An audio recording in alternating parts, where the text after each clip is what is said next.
Hi, good morning అందరికీ. ఇప్పుడు నేను చెప్తున్నా మీకోసం, అందరూ డ్రైవర్స్ కోసం అనమాట. ఎవరైతే డ్రైవింగ్ జాబ్ లేక ఖాళీగా ఉన్నారో, చెన్నైలో ఐటీ కంపెనీలో డ్రైవ్ చేయడానికైతే వేకెన్సీ ఉందన్నమాట. అది కూడా శాలరీ వచ్చేసి 22,000 చెప్తున్నాడు. రూమ్ ప్రొవైడ్ అయితే చేస్తున్నారు. కుకింగ్ టూల్స్ కూడా ప్రొవైడ్ చేస్తారనమాట ఓనరు. మనమే ఫుడ్ ప్రిపేర్ చేసుకొని తినొచ్చు, లేదంటే బయట కూడా తినొచ్చు, మన ఇష్టం. అది రూమ్ అయితే ప్రొవైడ్ చేస్తారు. ఇంకా మార్నింగ్ టు ఈవినింగ్ 2 షిఫ్ట్స్ ఉంటాయి. శాలరీ 22,000. ఎవరైనా ఇంట్రెస్ట్ ఉన్న వాళ్ళు నాకు కాల్ లేదా మెసేజ్ చేయండి.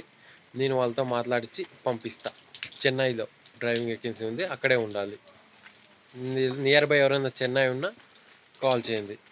Okay, bye. కలుద్దాం నెక్స్ట్ వీడియోలో. చెప్పింది అర్థమైంది కదా. చెన్నైలో డ్రైవింగ్ వేకెన్సీ ఉంది. 22,000 అబోవ్ శాలరీ ఉంటుంది. ఐటీ కంపెనీలో డ్రైవ్ చేయాలి. రూమ్ ప్రొవైడ్ చేస్తారు. ఎవరైనా వెళ్ళాలనుకున్న వాళ్ళు వెళ్ళవచ్చు. నా నంబర్ కాంటాక్ట్ చేయండి. వెళ్తున్నా, బాయ్. మళ్ళీ కలుసుకుందాం.